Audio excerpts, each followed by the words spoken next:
میں اللہ کی پناہ چاہتا ہوں شیطان مردود سے۔ شروع اللہ کا نام لے کر جو بڑا مہربان نہایت رحم والا ہے۔ السلام علیکم۔ آج بات کریں گے اہل بیت کے ساتھ ہونے والے ظلم اور ناانصافیوں کے۔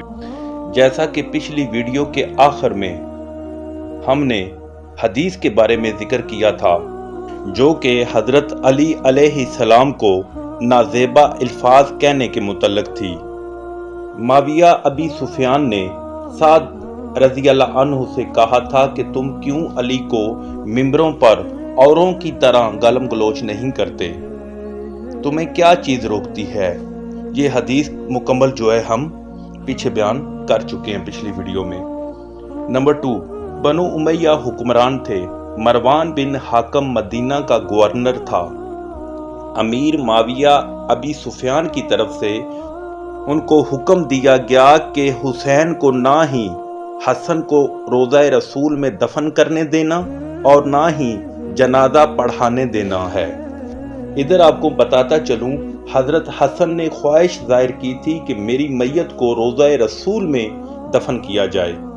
اماں عائشہ نے اجازت دے بھی دی تھی، لیکن ان لوگوں نے ایسا ہونے نہ دیا۔ نمبر 3، نبی کریم صلی اللہ علیہ وآلہ وسلم نے فرمایا کہ عمار بن یاسر کو ایک باغی جماعت گروہ قتل کرے گا۔ یہ تو انہیں اللہ کی اطاعت کی طرف دعوت دے گا، لیکن وہ اسے جہنم کی طرف بلا رہے ہوں گے۔ ناظرین، آپ کو بتاتا چلوں کہ عمار بن یاسر کو جنگ صفین میں مولا علی علیہ السلام کی طرف سے لڑتے ہوئے شہید کیا گیا۔ امیر معاویہ ابی سفیان کے لشکر نے شہید کیا۔ نمبر 4، کیا دور بنو امیہ معاویہ کی حکومت میں بے گناہ صحابہ کا قتل نہ کیا گیا تھا؟ جنہوں نے بھی مولا حسن کا ساتھ دینا چاہا اس کو قتل کر دیا گیا۔ نمبر 5، حضرت علی علیہ السلام کی شہادت کے بعد امام حسن علیہ السلام مسلمانوں کے خلیفہ بنے۔ دوسری طرف معاویہ ابی سفیان نے شام میں حکومت قائم کر رکھی تھی اور وہ خلافت کا دعوے دار تھا۔ دونوں کے درمیان اختلافات شدت اختیار کر گئے اور جنگ کی صورت اختیار کر گئے۔ امام حسن علیہ السلام نے مسلمانوں کے خون خرابے سے بچنے کے لیے صلح کرنا بہتر سمجھا تاکہ اسلام کی بقا رہے۔ صلح امام حسن کن شرائط پر ہوئی تھی؟ 1، امیر معاویہ ابی سفیان کے بعد خلافت دوبارہ امام حسن کو لوٹائی جائے گی یا وہ جسے مقرر کریں۔ نمبر 2، حضرت علی علیہ السلام کے پیروکاروں کو قتل یا ستایا نہیں جائے گا۔ نمبر 3، حضرت علی علیہ السلام پر لعن طعن جو کہ ممبروں سے کی جاتی ہے بند کی جائے گی۔ نمبر 4، اہل بیت اور ان کے ماننے والوں کو امن دیا جائے گا اور ان کے مقام و منزلت کا احترام کیا جائے گا۔ امیر معاویہ نے معاہدے کی کئی شکنوں کو توڑ دیا۔ حضرت علی علیہ السلام پر سر عام شب و شتم جاری رکھا۔ حضرت امام حسن علیہ السلام کو زہر دلوا کر شہید کروا دیا گیا اور اپنے بیٹے کو خلیفہ بنانے کی خواہش کی جو معاہدے کے خلاف تھا۔ اہل بیت پر زیادتی سے کبھی پیچھے نہ ہٹے۔ خلافت معاویہ ابی سفیان میں کیا معاویہ ابی سفیان کے گھر سے انہی کا بیٹا شراب کی خرید و فروخت نہ کرتا تھا؟ امیر معاویہ کے ہاں سود جائز نہ کر دیا گیا تھا؟ ریشم کے کپڑے نہ پہنے جاتے تھے؟ کیا حضرت علی علیہ السلام کو اہل بیت کو گالی دینا معمول نہ تھا جو جنت کے سردار ہیں؟ کیا صحابہ کرام کی گردنیں نہ کاٹی جاتی تھیں؟ کیا نبی کریم صلی اللہ علیہ وآلہ وسلم کے لخت جگر حسن کو قتل نہ کروا دیا گیا؟ کیا ان سب قصوں کا حاکم وقت امیر معاویہ کو کچھ علم ہی نہ تھا؟ یہ کیسے ممکن ہے؟ میرے کچھ محترم مولوی حضرات سے گزارش ہے کہ پہلے آپ معاویہ ابی سفیان کا دفاع تو کر لیں، یزید لعنتی کا بعد میں دفاع فرمائیے گا۔ علماء کرام کو علم ہے کہ جو قصے اور الفاظ میں نے بیان کیے ہیں ابھی الحمدللہ ان میں کچھ بھی جھوٹ نہیں۔ اگر کسی بھائی کو کسی بھی حدیث کا حوالہ چاہیے ہوگا تو وہ ویڈیو میں کمنٹس کریں گے، آپ کو حوالہ مل جائے گا۔ شکریہ۔ اب چلتے ہیں یزید بن معاویہ کی طرف۔ امیر معاویہ ابی سفیان کے گھر میں یہ محترم جو کارنامے سر انجام دیتے تھے وہ میں ابھی بیان کر چکا ہوں۔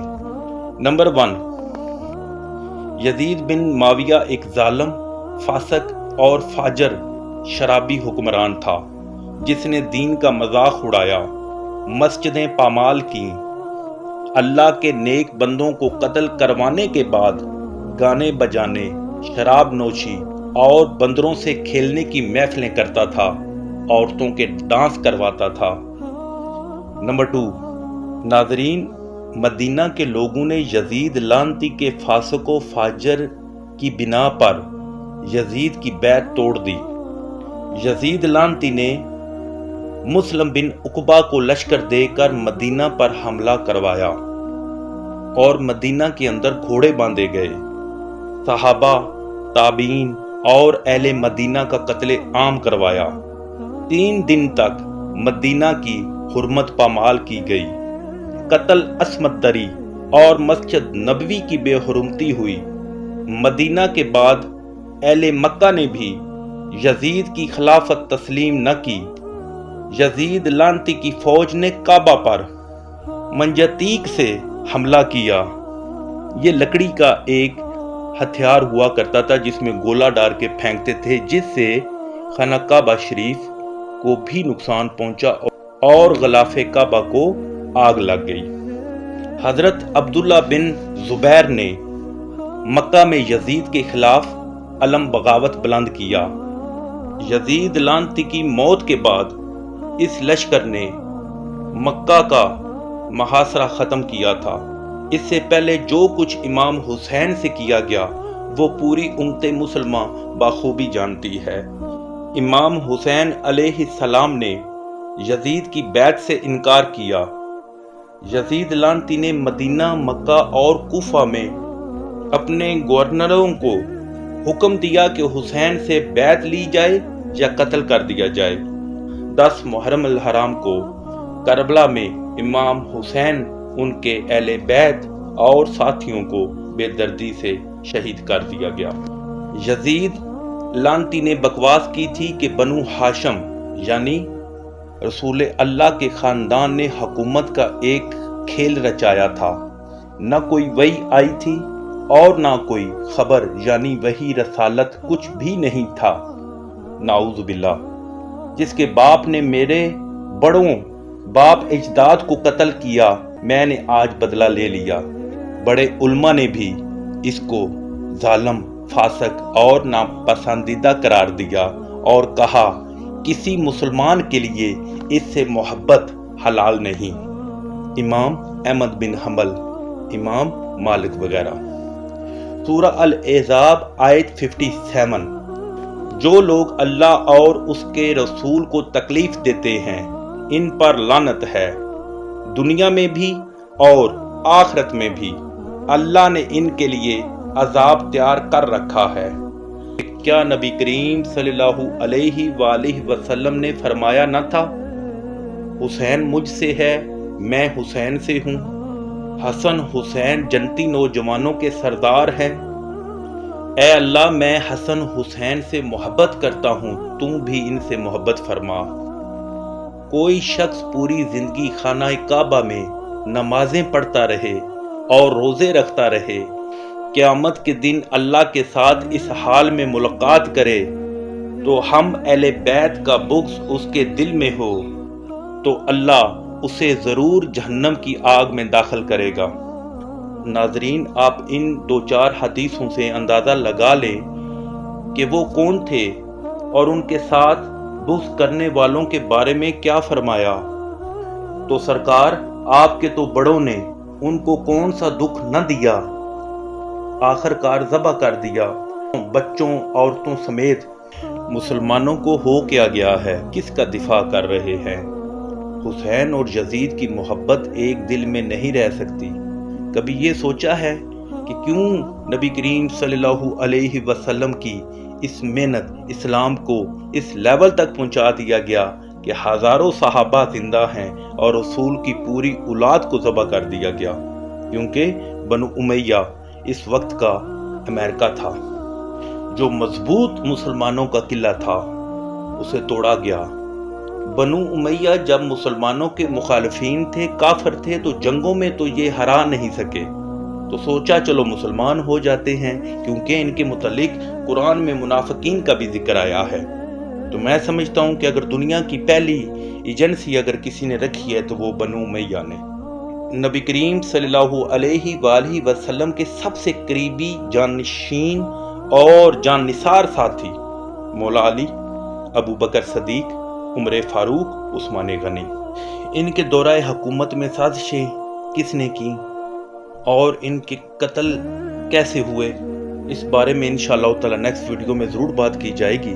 آج کرنا تھی لیکن ویڈیو پہلے بہت سارے دوستوں نے اعتراض کیا ہے کہ لمبی ہوتی ہے، تو اس وجہ سے آج صرف اسی ٹاپک پہ ہم رہے ہیں۔ نیکسٹ ویڈیو انشاءاللہ تعالی اس میں ذکر کیا جائے گا۔ تو ناظرین، میری عرض ہے آپ لوگوں سے، ہمارا نبی کریم صلی اللہ علیہ وسلم کے ساتھ جو سلسلہ محبت ہے، اگر وہ بغض اہل بیت ہے تو کبھی بھی ہماری منزل آسان نہ ہوگی۔ ہمارے سے میدان حشر والے دن بنو امیہ خاندان کے متعلق قطعاً کوئی سوال نہیں ہونا، لیکن اہل بیت کے متعلق ہمارے سے سوال ضرور ہوگا۔ آپ ایک اسٹوڈنٹ ہونے کی حیثیت سے، یا آج کل اتنا جدید دور ہے، آپ خود تحقیق کریں، آپ خود سمجھیں، کسی مولوی کی نہ مانیں۔ قرآن آپ کے پاس ہے، حدیثیں آپ کے پاس ہیں، آپ خود ان کا مطالعہ کریں۔ میں نے بھی ایسے ہی کی ہے۔ آپ کو خود اندازہ ہو جائے گا کہ دنیا اور اسلام کی حقیقت کیا ہے، کن لوگوں نے اسلام کے ساتھ سازشیں کی، کن لوگوں نے نبی کے یہ جو 4 ساتھی تھے، علی، ابو بکر، عمر، عثمان، ان کو توڑا۔ الحمدللہ ٹوٹے تو وہ نہیں تھے، وہ تو آپ لوگوں نے اور ہم لوگوں نے ان کو ٹوٹا ہوا سمجھا ہوا ہے۔ وہ تو اہل بیت سے محبت کرنے والے جان نثار لوگ تھے۔ عمر فاروق رضی اللہ عنہ کی ایک حدیث بھی میں نے بیان کی تھی پہلے ویڈیو میں، ابو بکر صدیق کی حدیث میں نے بیان کی تھی۔ ان لوگوں نے کبھی بھی اہل بیت کے ساتھ اپنے آپ کو کمپیئر نہیں کیا تھا، وہ اس لیول پہ اپنے آپ کو نہیں سمجھتے تھے کہ ہم نبی کے گھر والوں کے برابر ہیں۔ ہر کسی کو اپنے مقام کا بخوبی علم تھا۔ جیسے میں نے ایک پہلے حدیث بیان کی ہے، اہل بیت کا جب ذکر آیا تو اماں ام سلمہ نے فرمایا کہ کیا نبی پاک میں بھی؟ تو نبی پاک نے کہا کہ آپ کا اپنا مقام بہت بلند ہے، لیکن ادھر بات ان کی ہو رہی ہے۔ ناظرین، اسی طرح سوچی سمجھی سازش کے تحت مسلمانوں کے درمیان دراڑ ڈالی گئی ہے فرقہ واریت کو لے کر، اور انشاءاللہ نیکسٹ ویڈیو میں ہم فرقہ واریت پر بھی بات کریں گے۔ میں آپ سے چھوٹی سی عرض کرتا چلوں کہ جو اہل بیت سے محبت تھی، میرے ابو بکر صدیق کی، عمر فاروق کی، عثمان غنی کو، اس کو جھٹلایا نہیں جا سکتا۔ کبھی بھی ان لوگوں نے مولا علی سرکار یا اہل بیت کے مد مقابل آنے کی کوشش نہیں کی تھی۔ کچھ غلط فہمیاں ضرور تھیں، لیکن وہ ساری سازشیں اور غلط فہمیاں بنو امیہ کی وجہ سے تھیں۔ اسلام کو توڑنے کی کوشش کی بنو امیہ نے، اور کافی حد تک وہ اس معاملے میں کامیاب بھی ہوئے، کیونکہ وہاں سے ہمارے فرقہ واریت نے جنم لیا، مسلمانوں تقسیم ہو گئی، اور ان کے دورہ حکومت میں مولا علی سرکار کے ساتھ کیا کچھ ہوتا رہا، وہ سب کچھ میں بھی آپ کے سامنے بیان کر چکا ہوں۔ تو ناظرین، میری آپ سب سے گزارش ہے کہ آپ خود علم حاصل کریں، قرآن شریف سے، حدیثوں سے خود مطالعہ کریں، ہر چیز آپ کو مل جائے گی۔ کسی مولوی سے پوچھنے کی ضرورت نہیں ہے۔ مولوی صاحب سے تو آپ پوچھیں گے کہ جناب میں قرآن ترجمے کے ساتھ پڑھ لوں، تو وہ فرمائیں گے نہیں نہ پڑھنا، گمراہ ہو جاؤ گے۔ ان کو پتہ ہے کہ ہماری دکانیں بند ہو جائیں گی۔ ناظرین، ویڈیو دوبارہ لمبی ہوتی جا رہی ہے، پھر میرے کافی دوست بھائی اعتراض کرتے ہیں۔ عرض یہ ہے کہ نیکسٹ ویڈیو میں انشاءاللہ تعالی میرے پیارے صحابہ کرام اور شہادتیں اور قتل جو ہوئے ان کے متعلق اور فرقہ واریت کے متعلق انشاءاللہ تعالی بہت جلد آپ کو ویڈیو ملے گی، اور دعاؤں میں یاد رکھیے گا۔ اللہ پاک ہم سب کا حامی و ناصر ہو، اللہ پاک ہمیں اسلام کی سمجھ بوجھ عطا فرمائے اور اہل بیت سے محبت کرنے کی توفیق عطا فرمائے۔